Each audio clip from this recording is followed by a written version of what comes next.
Bear with me, though. Alright, here we go. So I thought I'd open up discussion today with a discussion on the Revolutionary War and the ideological motivations for it. I'd been reading a book lately. I don't know how my levels are, but we'll just wing it. I think I turned it way down, so I think we're good. He just wanted to hear me do it while playing Devil Daggers, so we're going to give it a shot. It's going to be pretty difficult because I've lately just been listening to an audiobook on the thing. It's These Truths by Lepore. You can look it up on your own time.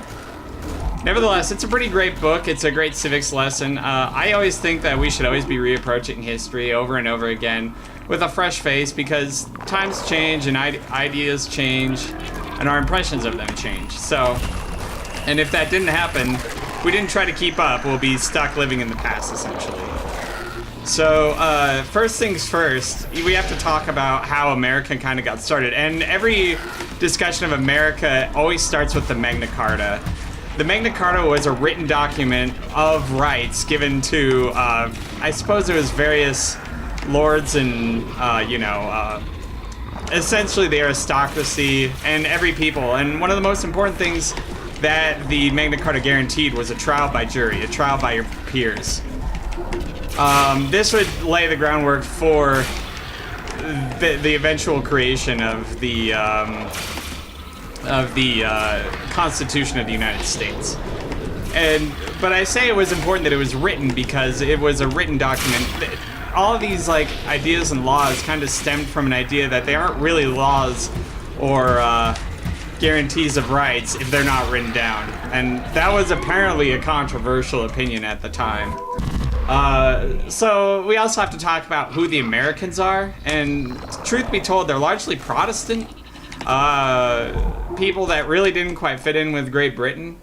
They didn't really belong in Great Britain or Europe or anywhere really.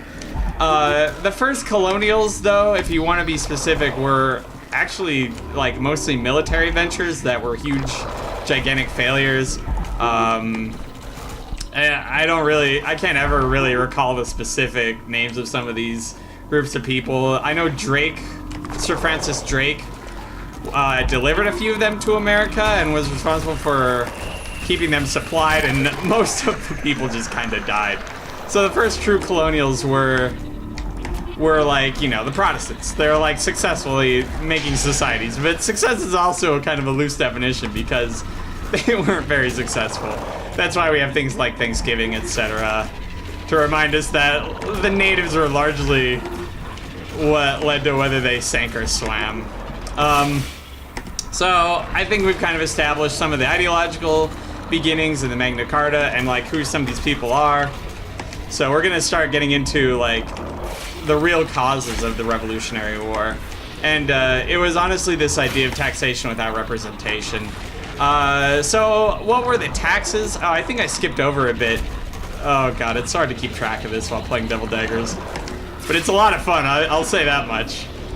Always challenge yourself. If you don't know a subject enough to play Devil Daggers at the same time, then you don't know the subject well enough.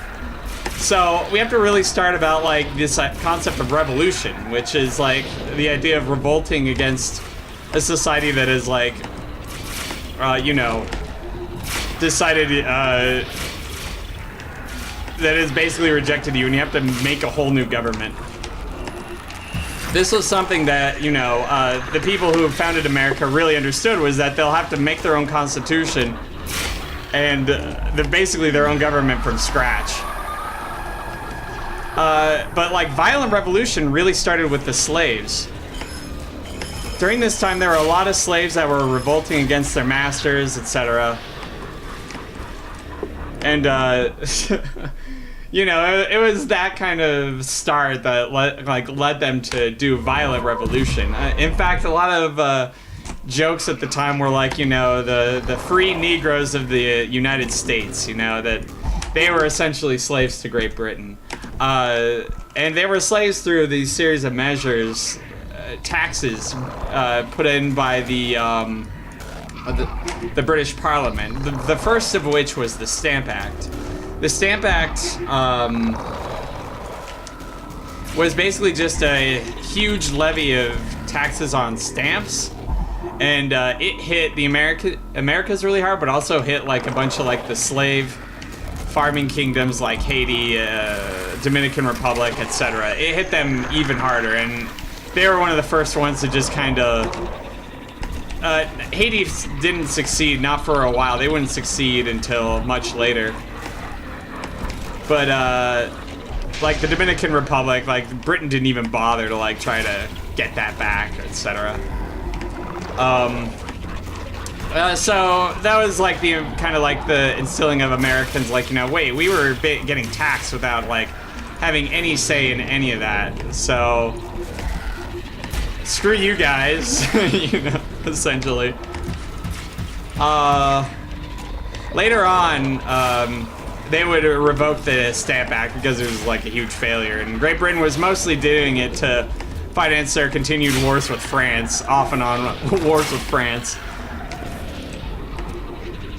Mostly they just fought for the heck of it, it felt like, and they were making so much money from like these farming kingdoms, etc.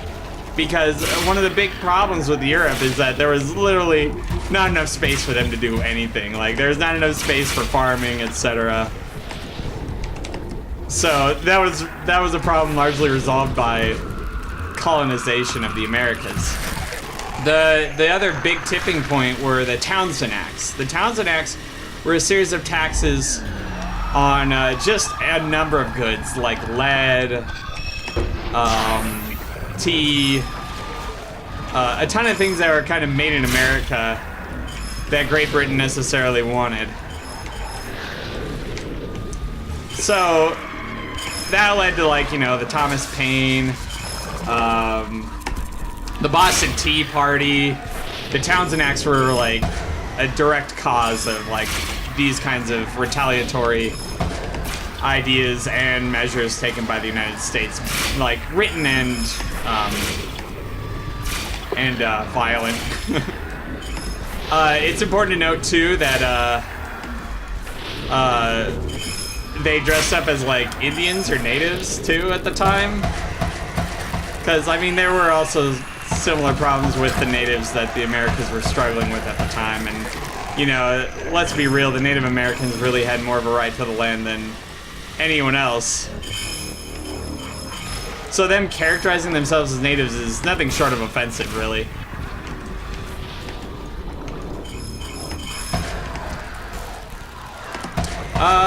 So that was basically it. I think I covered most of the bases here that like led to the Revolutionary War. But we have to do some of the postscript stuff and talk about how Great Britain, like how much slavery wasn't an issue regarding this whole affair. Let's see, like Great Britain was actually offering amnesty to all black slaves in America, and something like 500 or so took advantage of that. And at the same time, there were a number of slaves that were just, you know, recaptured at the docks and taken back to their masters. And they even, like, Great Britain even formed like a regiment of redcoats that would be old black slaves, and there's a certain kind of irony to asking slaves who, you know, worked in America to start expect them to fight those same people, and quite frankly that was also kind of a failure. And Great Britain at this time, this was one of the things that pushed them to outlaw slavery. I mean, we could talk about their affronts to humanity in like Africa and the like, but really they outlawed slavery as a result of the Revolutionary War. And America like wouldn't do anything like that, not for a very long time. You know, that's the Civil War, and that wasn't even what started the Civil War. It would be the eventual reason for it, but South was getting alienated from the North, largely due to like their rapid automation of goods and stuff. Manufacturing was where they made a lot of money, and To think you can fight that kind of military force built on manufacturing is ridiculous. So slavery wasn't a big part of it. As a matter of fact, Alexander Hamilton, when writing a speech for George Washington, there are rumors that he included a section of his speech at the very end for George Washington to free all his slaves. George Washington would not do that, and he wouldn't actually free his slaves until much later. But he would. It's also important to note that George Washington was not very much a humanitarian. Some of his false teeth were actually teeth of his slaves. Like, we make jokes in the United States about, like, George Washington's wooden teeth, but the truth is, they actually used to be teeth owned by his slaves. One could say they were still owned by his slaves.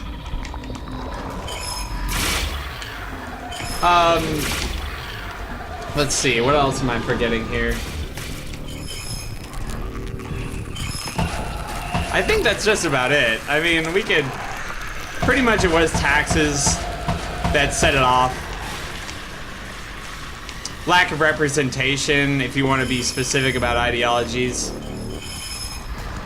Things that would be written into law in the United States. Importantly, the Supreme Court wouldn't actually have a whole lot of powers until much later. Mostly during the time of, like, Andrew Jackson would, like, the Supreme Court really be, like, powerful. An equal branch of the government.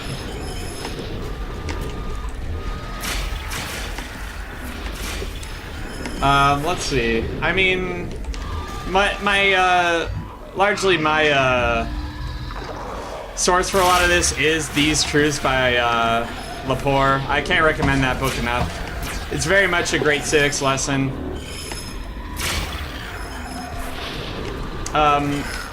And to go back on this whole concept of like re-examining history, I'd also recently read a book called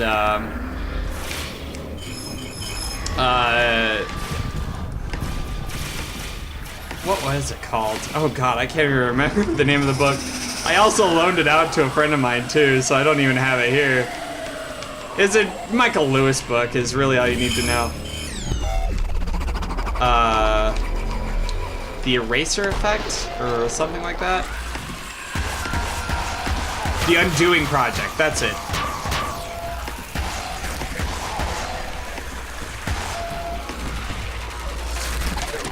Basically how he says that, like, basically historians have to start all over because, like, when we think about all of the natural mistakes humans make when they're, like, making decisions and the like, it's largely wrong, and at like first glance, like, you pretty much have to redo everything all over again. It's also like one of the reasons, like, psychology has to be re-examined. Like, a lot of psychology is wrong because it's largely based on, like, stuff from human experiences. It kind of goes back to the, if it looks like a fish and talks like a fish, it's probably a fish. But in the first place, it's probably not a fish because it talks. That's the easiest metaphor I can use to explain it.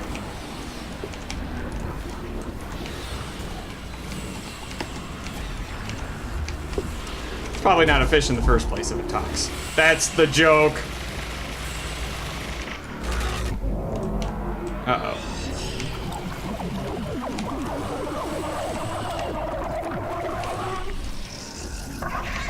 I have to kill this damn gigapede. And, you know, at the end of the day, too, I'm an electrical engineer. This is not my field. This is... When I say I'm a summary of human experiences, I really mean it. Like, I literally just read a book on this and thought that would be enough.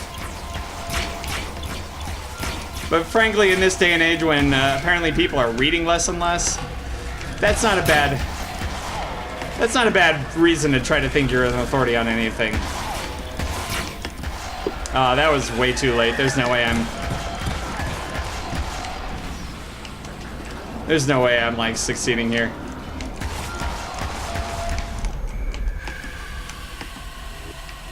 There's no way I'm succeeding here. I think I'm dead. Yeah. Yeah. Okay.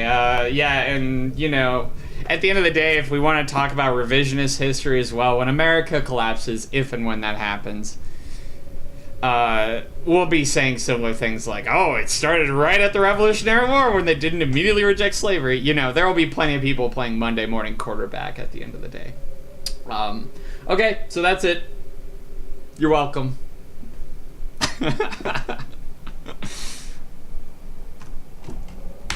Okay, so I'll clip that later. I want to do just one true run, and then I'm probably going to play some COH2. But obviously, Minted Crassus, you're absolutely right. Like, Great Britain was waging all these random wars off and on with France. And, you know, obviously France, this is something I didn't discuss, but France was also being, like, helpful to the United States military at this time, teaching them and giving them arms. And then France went broke. And then France sold the Louisiana Purchase for $15 million. A steal.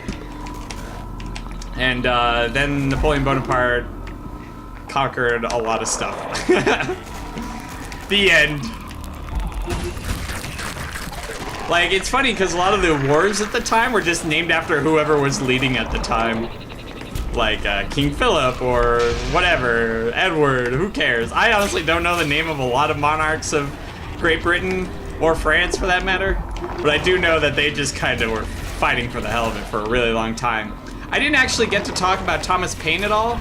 Thomas Paine, I think I should include this, come to think of it, because I'm forgetting like a lot of these really important details. Thomas Paine, like, there were all these academics that were forming the Constitution, really smart people, you know, Benjamin Franklin, Thomas Jefferson, James Madison, John Hancock. You know, these are all, like, aristocratic people that represented kind of the aristocracy of the United States. Joe Farmer, like, on his farm, that, like, maybe he owns a couple slaves, he really doesn't give a shit about any of that. He just wants to make money and, you know, be happy. Much like anyone else in the United States.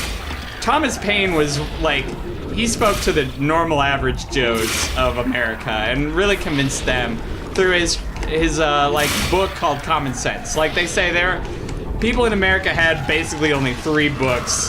The Bible, the Farmer's Almanac of some sort, and Thomas Paine's Common Sense. He really put it in simple terms that everyone could understand. Ah, shit, that wasn't quite it.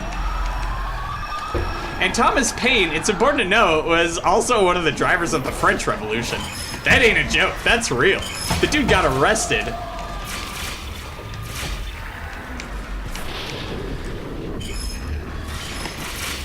For inciting revolution in France. He was successful too. I mean, he was just a really, I think he was British even.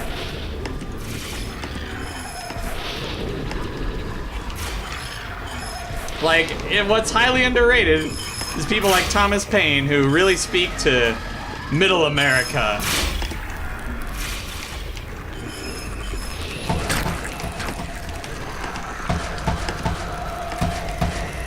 Yeah, I know, right? Like, that's the thing. I really like when streamers do this too, when they talk about something they actually know a lot about. It tends to just be streaming. That's like all they've known. Because, like, let's face it, not a lot of these people went to college. But, like, some of Day9's best ones were, like, when he was making math jokes. God, that dude is hilarious. Props to him.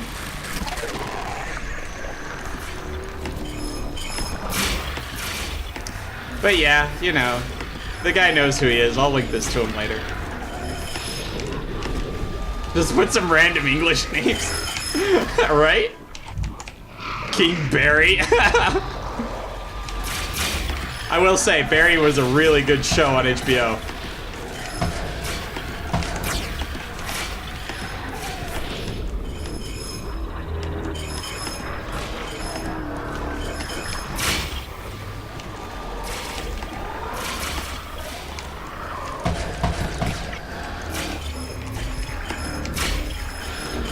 King Todd.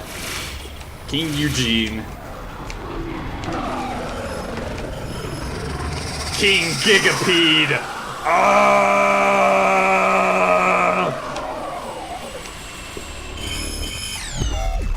Gigapedes. Fuck you, King Gigapede.